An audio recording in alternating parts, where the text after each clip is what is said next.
Aquí estamos con nuestro distinguido invitado del día de hoy, una persona que nos prestigia, el general retirado José Miguel Soto Jiménez, historiador, poeta, ensayista y político sobre todo. General, bienvenido de nuevo a Conversación Franca. Bueno, imagínate tú lo complacido que estoy de estar aquí, no solamente por esa presentación, sino porque hay una vieja amistad y mancomunidad. Esa y otras presentaciones de ella. Pero también hay una mancomunidad de propósito que tiene que ver con el interés nacional básicamente. Y entonces, no es un cumplido decirte que me siento muy bien en este país. Gracias. Y siempre defiero tus invitaciones con mucho gusto. Gracias, no, yo cuando lo veo a usted en cualquier lugar, me siento identificado. Muy bien, porque es una persona que ha ocupado importantes posiciones en el Estado Dominicano, muy en especial en las altas esferas militares. Sí. Y siempre ha mantenido esa sencillez. Sí. Y eso dice mucho del hombre. Como debe ser. Como debe ser. General, yo quiero que hablemos un poquito en el primer segmento de literatura, su última producción, Machete, carajo. Sí, y yo bravo que comencemos así porque precisamente la literatura es una de las pasiones de mi vida, ¿verdad? Sí. Y entonces siempre me siento muy complacido hablar de literatura. Okay. Sí. Hábleme de esta última obra, cuál es el contenido, por lógica un contenido histórico, Sí. Un pequeño resumen. Bueno, fíjate, el Machete Carajo tiene como subtítulo Todo sobre Pedro Santana. Yeah. Mas no así, no es una apología, ni un intento... ¿Traidor o patriota, Pedro Santana? No, traidor. ¿Por qué traidor? Es un traidor que le debe doler mucho al pueblo dominicano porque él es al mismo tiempo, yo digo que lo presento en su salsa a Santana, lo que es, sin juicio de valores, pero fíjate que yo comienzo la obra con un pensamiento de Pedro Santana. Yeah. Y el pensamiento de Pedro Santana es que cada vez que Santana iba a fusilar a uno de sus enemigos, como siempre se ha hecho en la sociedad dominicana. Que eran sus viejos amigos. Que eran sus viejos amigos y en algunas ocasiones compañeros en sus líderes, de lo que yo te digo. Porque al mismo tiempo Santana, tachado de hecho y de omisión como traidor a la patria, Santana es forjador de la patria también, de la dominicanidad. Eso le iba a decir, recuerda que fue el primer presidente de la República. No solamente el primer presidente, sino que es el machete carajo que forjó de muchas maneras la independencia. Y cuando yo hablo de la independencia, estoy hablando de los 12 años de guerra de la independencia, de las 4 campañas militares y la multitud de batallas, donde cuando él no fue el comandante directo, fue el comandante en jefe, el jefe supremo, y a él hay que atribuirle entonces la victoria dominicana en esa guerra esforzada en que el pueblo, nuestro pueblo, vestido de uniforme y a veces no vestido, sino con las armas en las manos y con su heroísmo, forjó la república. Entonces, Santana siempre, como yo digo, es una herida abierta en el temperamento del dominicano, porque por un lado están sus acreencias como el machete forjador de la independencia, pero por otro lado, lacrado por su error fundamental, que es la anexión a España. Yo digo que Santana, eso no disculpa sus victorias militares en el nivel sobre todo estratégico de la guerra. Sin embargo, él pudo traicionar todo. Lo único que él no podía traicionar era la república que él ayudó a forjar. Y te decía que el libro tiene en una especie de epígrafe un pensamiento de Santana. Okay. Que cuando Santana iba a fusilar a algunos de sus enemigos políticos, muchos de ellos héroes y próceres de la república, entonces iba una comisión de notables donde él, como se hace hoy con la crisis, sí.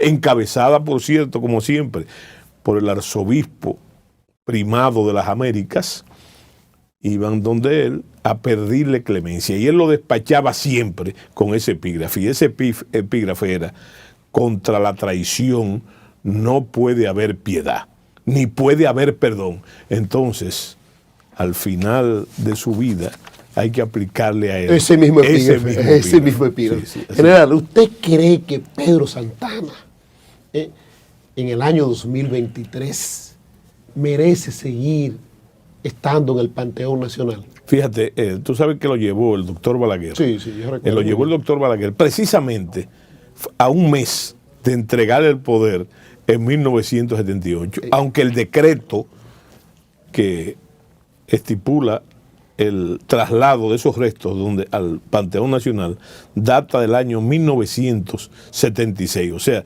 2 años antes. Sí, sí, sin embargo, él lo trasladó faltándole. Yo pienso que hay que invitar a la asistencia, a la audiencia de este programa, hay que invitarlo a la lectura del discurso que pronunció para ese efecto el doctor Balaguer en el Panteón Nacional, que es la mayor prueba. Hay gente que lo coge de otra forma. Es la mayor prueba de que el general Santana no debe estar en el Panteón Nacional. Tiene méritos militares para estar, ¿verdad? Pero ese error lo descalifica. Pero sobre todo, y lo menciona el doctor Balaguer en su discurso, de una manera muy poética sobre todo, y de una manera magistral de la retórica, que él dice cómo se sentirán muchas de las víctimas del general Santana cuando lo vean entrar al mausoleo donde se preserva la memoria de los grandes héroes, próceres y mártires de la República. Y entonces Balaguer juega con eso. Sí, es más, te voy a contar una anécdota de la que yo fui testigo. Yo cuando eso era teniente, era primer teniente, estaba en el cuerpo de ayudantes militares, y en ese momento, en el momento del discurso, estuve en la proximidad del doctor Balaguer ahí, haciendo mi trabajo. Sin embargo, Balaguer tenía un gran amigo, historiador, un hombre de letras, que era Manolín Goico Castro, del Seibo también. Sí. Y entonces cuando el doctor Balaguer terminó el discurso, y eso refuerza lo que te estoy diciendo, él le dijo en voz alta, le dijo: doctor, usted no debió traer aquí al general Santana para insultarlo, porque realmente ese discurso del doctor Balaguer le echa en caras a Santana no solamente su defección con la República, sino sus excesos como gobernante, ¿verdad? El fusilamiento de María Trinidad Sánchez, el fusilamiento del general. Y van a estar junto con él ahí, o están junto con él en el Panteón Nacional. Dice, ¿cómo se sentirán estas sombras cuando vean entrar a este recinto sagrado de la patria a su verdugo? Si esas cenizas hablaran y pudieran protestar, yo me imagino que el Panteón Nacional sería un escenario de protesta enorme. Imagínese usted, en esa misma figuración de imágenes y de símbolos, lo que sentirán esas cenizas compartiendo espacio, el mismo recinto, que con su verdugo. Exactamente. Sin embargo, yo pienso que hasta ese hecho debe servir para lo que sirven realmente, para lo que sirve la historia. Una profunda reflexión ciudadana. Porque la historia en realidad, es irreverente lo que te voy a decir, la historia no se puede corregir. No se puede corregir. Es un oficio de necios y obcecados tratar de corregir la historia. Pero la historia tiene que servir para el ejemplo. Exacto, porque de lo que fuimos ayer nació lo que somos hoy. Entonces, el perdón, que es una figura cristiana muy simbólica, pero hay figuras que no merecen, en función de ese ejemplo, el perdón, porque ahí está incubada eso que nosotros criticamos tanto hoy en día, que es la impunidad. Ahora bien, yo creo que el general Santana no simplemente ahí debe hacerse un mausoleo, para los héroes de la guerra de la independencia, los héroes militares. Y entonces él tiene ese lugar bien ganado ahí también. Pero mire, usted ha hecho un aporte ahora mismo, sumamente importante. Crear ese panteón especial para los héroes militares. De la independencia. De la independencia. Y de la restauración también. Y de la restauración. Claro. Bueno, que esté ahí Pedro Santana y que estén otros militares. No, y ahí debe estar también Eugenio Miches. Y deben estar otros próceres de ambos espectros políticos liberales y conservadores, gente que se merece estar ahí por sus glorias militares, como el general Antonio W. Ahí vamos a encontrar el mismo centinela de la frontera. El centinela de la frontera, el soldado ejemplo, como yo le llamo. Yo no sé si tú sabes la anécdota, después de la batalla de la Carrera del 21 de abril del 1849, que Santana, que fue el jefe militar de esa gloria de la República, que paró precisamente la invasión de Zuluk. Entonces, cuando terminó eso, que Santana y Duvergé se juntaron en la Carrera, Santana le propuso marchar en armas contra el gobierno del presidente Manuel Jiménez, acusado que había descuidado el ejército y que por ello estuvo a punto de perderse la República después de la Semana Santa del 1849. Y entonces Duvergé le dijo: general, mi sable solo tiene filo para enfrentar a los haitianos, pero no tiene filo para las luchas internas y cívicas. Por lo tanto, yo no voy a acompañarlo a tumbar el gobierno de Jiménez.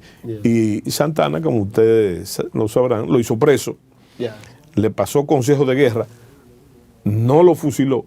De casualidad no lo fusiló. No lo fusiló de casualidad, pero posteriormente sí lo fusilaría en el 1855, bajo el alegato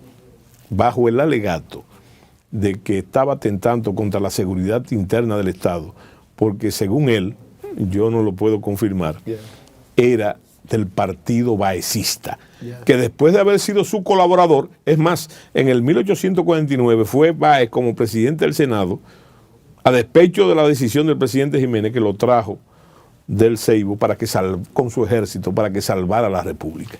General, y entonces, fíjese ese dato interesante, ¿verdad? Muy interesante, muy interesante. Mire, yo quiero que usted, antes de cerrar este segmento y irnos luego al tema político, después de la pausa comercial, le diga a los amables televidentes dónde poder conseguir ese libro. Bueno, en la librería Cuesta está, o en mi oficina también. El que lo quiera autografiado por usted en su oficina. Claro, no, y fíjese, lo puede comprar en Cuesta y llevarlo también yo. También bueno, pero lo más importante es determinar, para que sepan lo que van a comprar, que ese libro no trata de reivindicar a Santana, no trata de reivindicarlo, sino de conocer el personaje.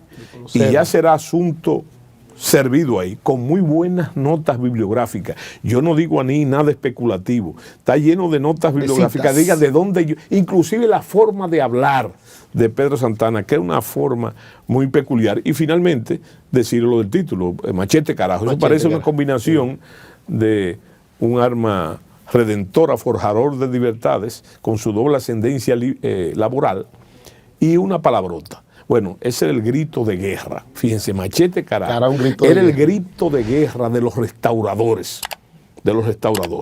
Pero también fue el grito de guerra de los independentistas, pero también fue el grito de guerra de la gente de la Reconquista, y también fue el grito de guerra en acciones tan épicas y gloriosas como la del 21 de enero de 1691, que fue la batalla de la Limonada, que yo creo que es el origen, uno de los orígenes reales de la dominicanidad.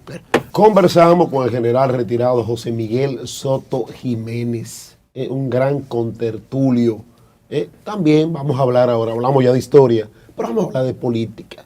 El general dirige el proyecto político Quinta República, que firmó un acuerdo con el partido Fuerza del Pueblo, partido que sin duda alguna las encuestas lo proyectan como el competidor con el partido gobernante.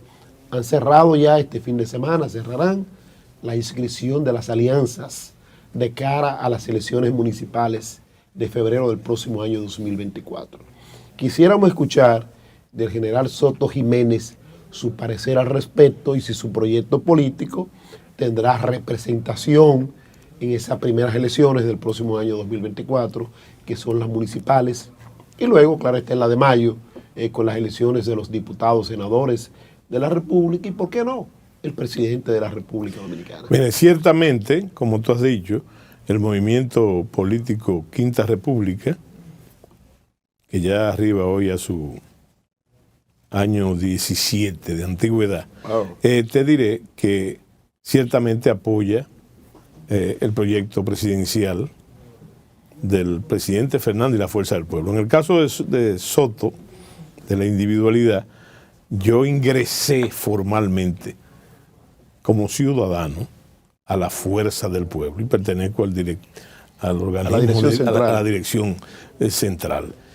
En esa situación y frente a tus inquietudes con respecto a lo que vamos a hacer el sábado, que se van a dar a conocer los resultados de los métodos de elección de los precandidatos, etcétera, porque ya el domingo tenemos una fecha de cierre. Bueno, yo pienso que no habrá mayores problemas, aunque debo decirte que de forma histórica, no la Fuerza del Pueblo, sino todos los partidos, y más uno que tiene precisamente la opción de ganar las elecciones como la va a ganar, como yo estoy seguro, y no es un acto de fe que la va a ganar en el año próximo, entonces debe haber desencajes, no problemas, porque problemas es otra cosa. Desencajes son normales.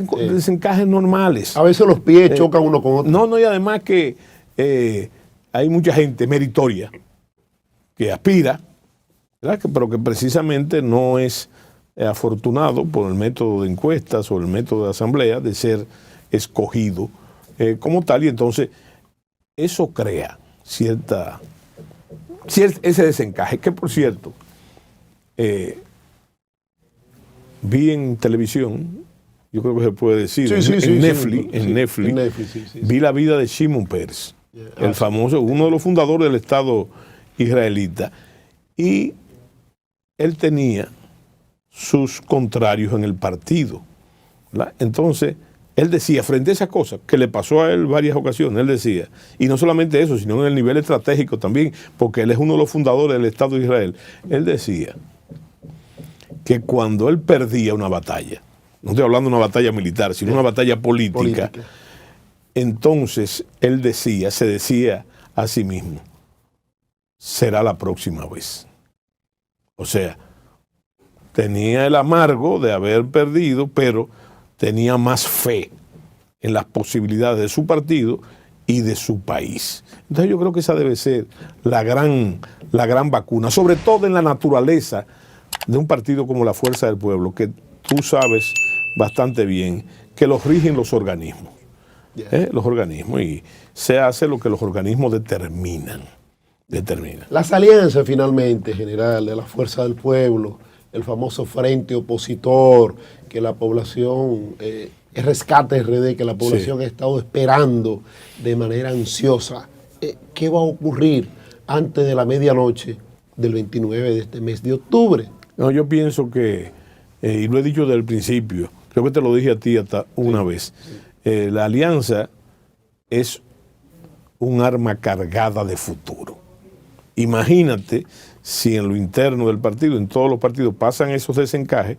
Yo creo que hay esos desencajes también, pero lo que debe estar por encima de ese desencaje, y sobre todo en la Alianza Rescate RD, debe ser el interés de la República Dominicana.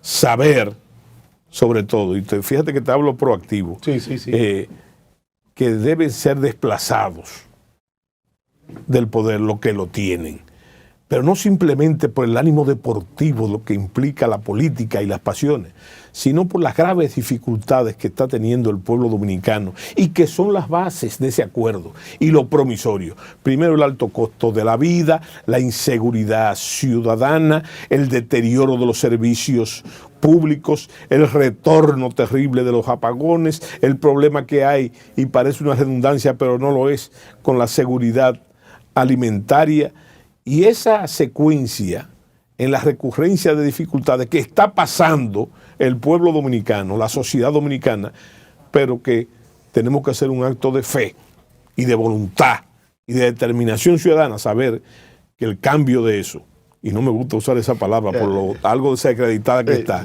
es la transformación de eso, la superación de eso, está ya a la vuelta de la esquina. ¿Usted cree que realmente el triunfo está al acecho de esa gran alianza, Rescate RD, y que se pondrán de acuerdo viejos compañeros de partido actuales compañeros de partido para, de manera unificada, luchar contra el continuismo del presidente actual? Sí, pero totalmente. Yo pienso que, como dijo el presidente Fernández, la reelección es una yola que está cogiendo agua.